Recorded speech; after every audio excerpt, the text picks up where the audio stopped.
Très cher évangéliste Pierre Célestin Mukendi, bonjour.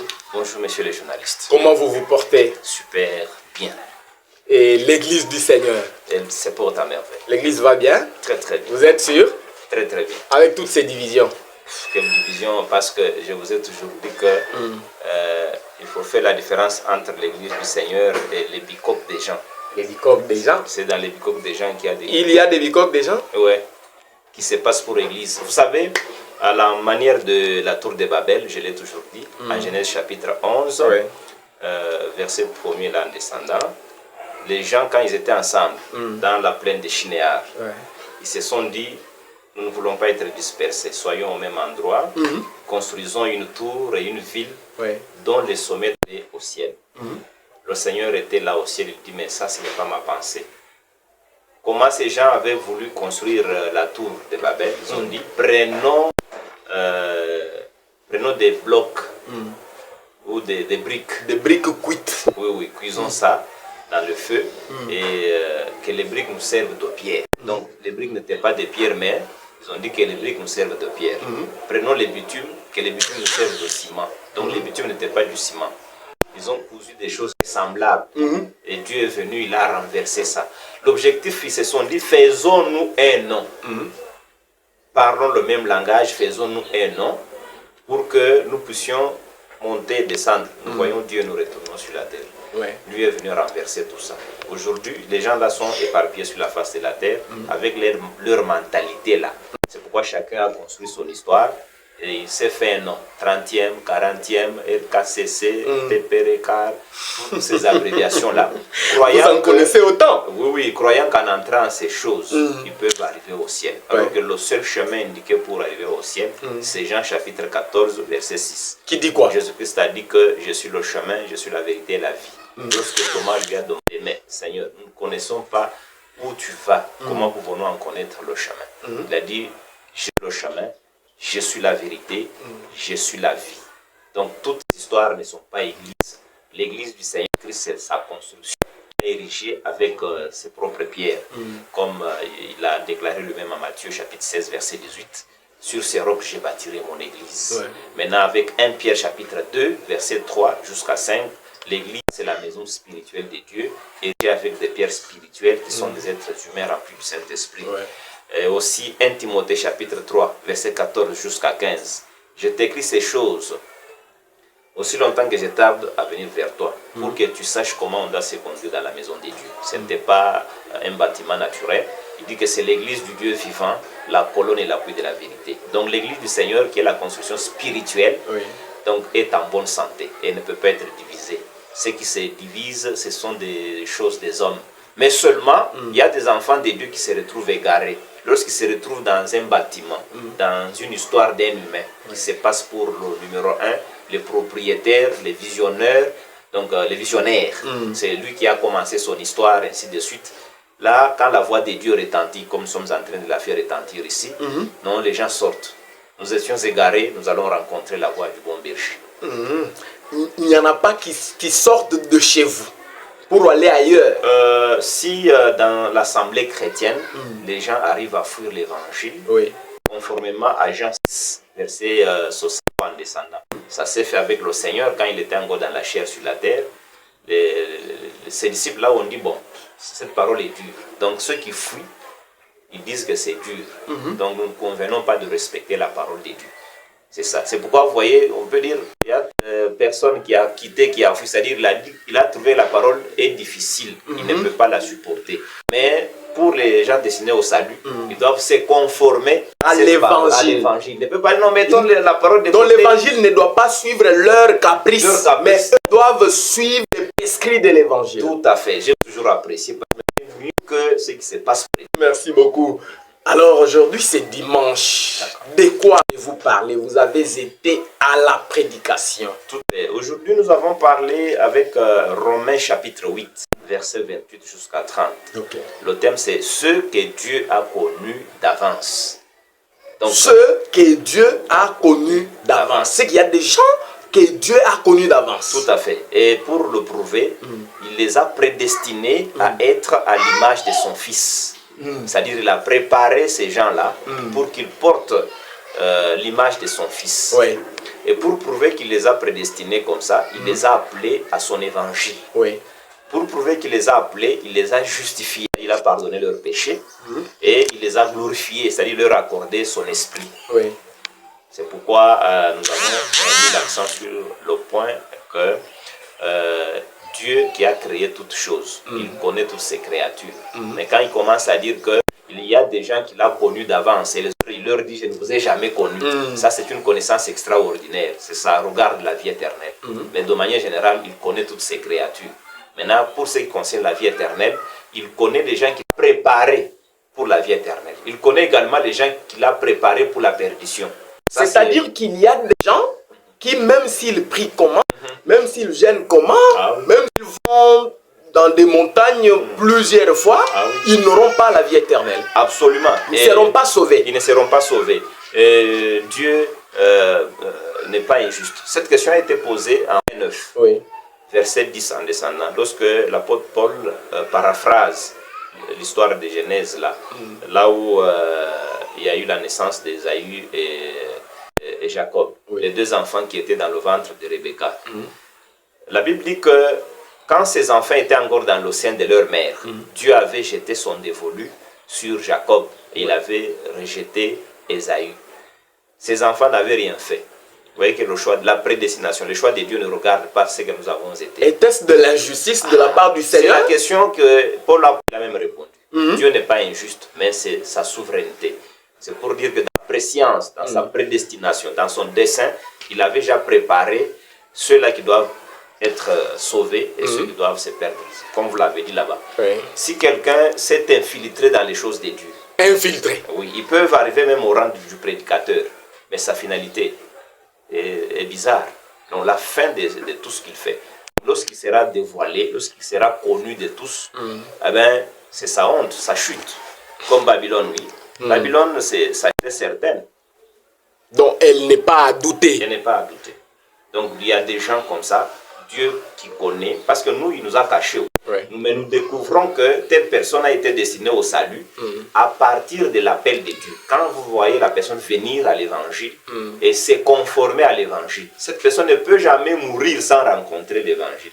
C'est la preuve qu'il a été celle qui était prédestinée au salut. Au salut, c'est lui qui a été connu d'avance. Elle ne peut jamais mourir, cette personne ne peut jamais mourir sans rencontrer la vraie parole. C'est-à-dire, les élus, ceux qui ont été choisis au commencement, ne peuvent pas s'égarer. Ils ne peuvent pas s'égarer. Ils peuvent d'abord s'égarer avant de rencontrer l'évangile. Oui. C'est-à-dire ils se sont égarés, c'est ça même le terme. Ils se sont trompés d'adresse. Oui. Et par hasard, là, ils disent, oh, nous sommes là, ils croient que ce qu'ils faisaient, c'était correct. Mais quand la voix de Dieu, la voix du bon berger retentit, mais ils doivent reconnaître la voix du bon berger. Le Seigneur a dit en Jean 10, oui, je suis le bon berger, je connais mes brebis et mes brebis me connaissent. Elles entendent ma voix et elles me suivent. Elles me suivent. Quand elles entendent la voix du mercenaire, elles fuient loin de lui. Elles fuient. Mais quand les brebis n'ont pas encore entendu la voix du bon berger, elles peuvent être derrière un mercenaire. Elles croient que... Donc elles peuvent être roulées partout. Roulées partout. C'est pourquoi on les amène dans des brousses, à des montagnes, on leur réclame des différentes offrandes, des biens, ainsi de suite. Ils donnent parce qu'ils n'ont pas encore entendu la voix du bon berger. Mais comme vous donnez l'occasion de pouvoir faire retentir cette voix du bon berger. Mais quand ces brebis entendront ou entendent cette parole, il n'y a pas de choix. Ils ne peuvent jamais se laisser égarer. Oh, nous avons retrouvé chez nous. Qu'est-ce qui vous prouve que vous avez été prédestiné au salut, à la vie éternelle? Premièrement, quelles sont les preuves? Premièrement, le Saint-Esprit parle à mon esprit que je suis fils de Dieu. Parce que quand on s'est fait appeler fils de Dieu, c'est pas de nous-mêmes. Galates chapitre 4, verset 6. C'est pas une appellation simplissime. Non, c'est la voix de Dieu. L'Esprit lui-même rend témoignage à notre esprit que nous sommes fils de Dieu. Romains 8, verset 16. Mais maintenant, en Galates 4, verset 6 à 7, c'est le Saint-Esprit qui crie à nous, Abba Père. C'est le Saint-Esprit qui crie à nous, Abba Père. Donc c'est l'Esprit qui appelle Dieu Père, pas nous. Est-ce qu'il vous arrive de communiquer convenablement cette vie éternelle à travers l'évangile que vous prêchez ne vous basez-vous pas seulement sur des choses matérielles, des choses éphémères, des choses passagères. Non, non. Nous agissons à l'instar de nos prédécesseurs dans la foi. Voyez en Marc chapitre 10, verset 28 jusqu'à 30.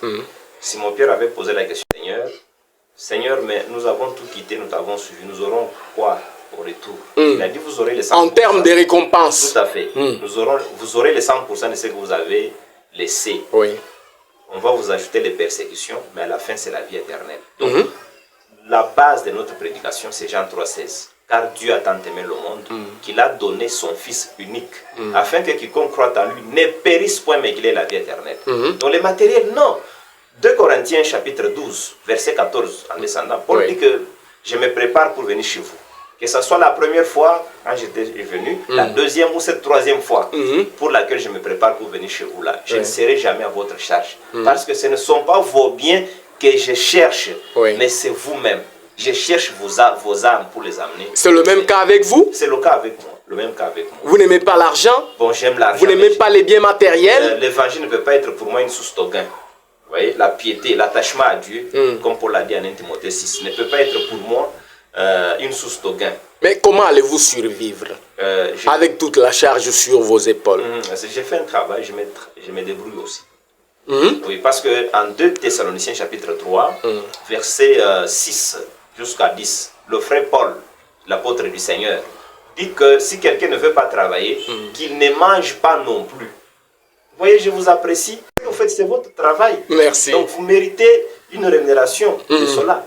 Mais nous aussi, nous devons aussi travailler. Mais quand nous prenons la Bible, on ne la prend pas, on ne la tient pas pour manger, pour boire à partir de la Bible. On la prend pour prêcher Christ. Tout à fait. C'est ça, Jean 6, 27. Le Seigneur a dit travailler. C'est quel travail? Le travail du Seigneur, le travail spirituel. Travailler non pour la nourriture qui périt. Travailler pour la vie éternelle. Donc, quand nous prêchons, quand nous chantons, tout ce que nous faisons dans le Seigneur, nous le faisons pour la vie éternelle. Mais cela n'exclut pas qu'il y ait des assistances. Les assistances doivent venir de manière aléatoire, donc de manière délibérée. Les gens s'entraident librement, sans être forcés. Mais le nœud du problème, c'est le royaume de Dieu et sa justice. Merci. Mais est-ce que vous vivez ce que vous prêchez? Absolument. Parce qu'il y a des pasteurs, il y a des prédicateurs qui ne sont que des bons discoureurs. Voilà. Ils ne pratiquent rien. Et en dessous des cartes là, vous trouvez une vie de dévergondage, de notoriété publique. Quelqu'un qui, si vous demandez à sa femme, est-ce que cet homme est serviteur de Dieu? Les réponses qu'il va vous donner, ça va vous faire dégueuler. Ça va vous faire vomir. Est-ce que vous vivez ce que vous prêchez? Tonton Mix, je vais d'abord lire Actes des Apôtres chapitre 20. Ok.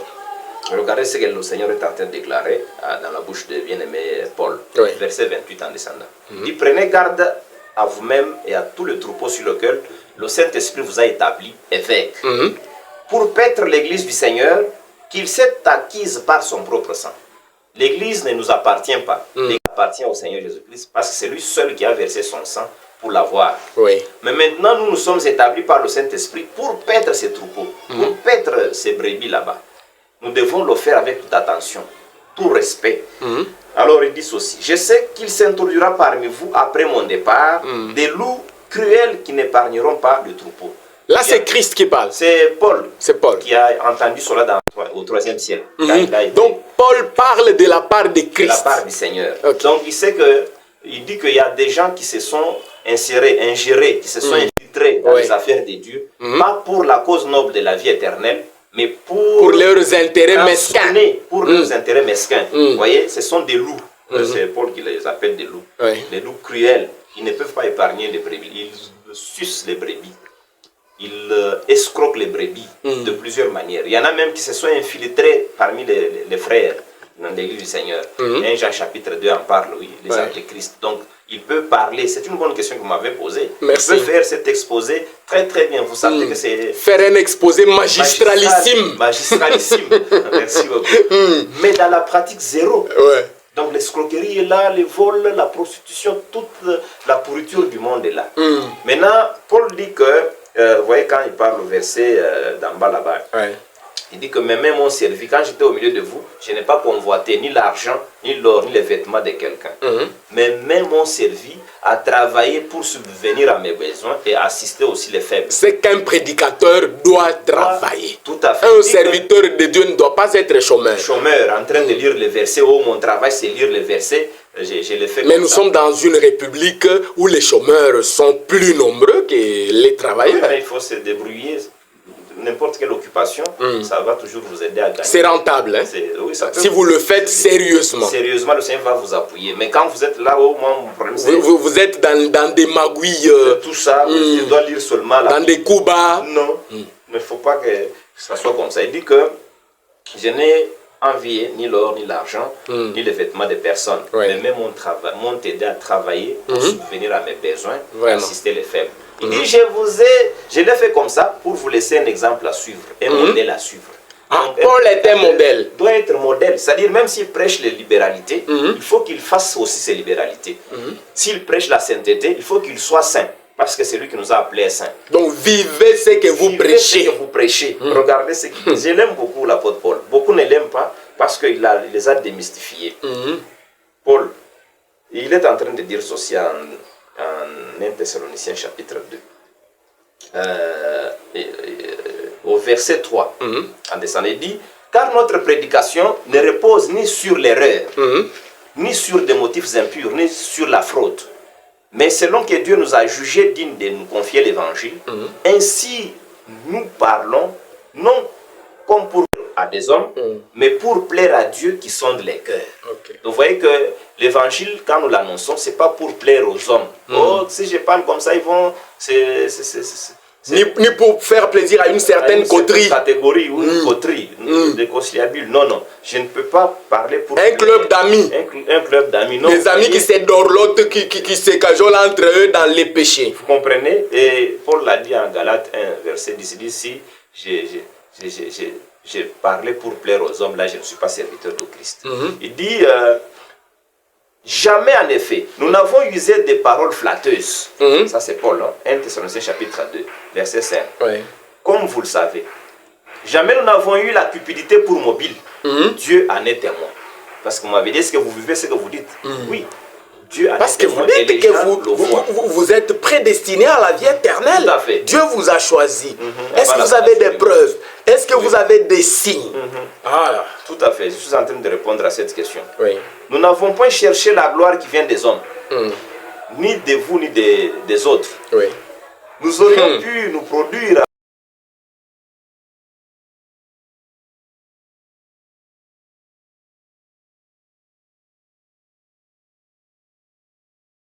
On était plein de douceur au milieu de vous. Donc même qu'une nourrice prend un tendre soin de ses enfants, nous aurions voulu, dans notre vive affection, pour vous, non seulement vous donner l'évangile de Dieu, mais encore nos propres vies, tant que vous nous étiez devenus chers. Donc, nos propres vies. Nos propres vies, c'est-à-dire notre conduite doit refléter ce que nous vous prêchons, notre langage au milieu des gens quand nous sommes seuls. Et même, parce qu'il a dit que nous sommes des nourrices, c'est-à-dire même dans le pain quotidien. Nous devons aussi participer dans les œuvres de charité en tant que prédicateurs de cela. Parce que je ne peux pas prêcher, aider, mais non, je dois... Vous avez des mains sèches. C'est ça le problème. C'est pas bien. C'est ça le problème. C'est-à-dire que moi, ce que je prêche... Donc un prédestiné au salut doit aussi être généreux. Il doit être généreux, mais c'est dans les conditions. Les critères pour être évêque ou prédicateur ou dirigeant ou ancien. La générosité. Très cher évangéliste Pierre Célestin Mukendi, merci. Merci beaucoup, Tonton Mix. Merci.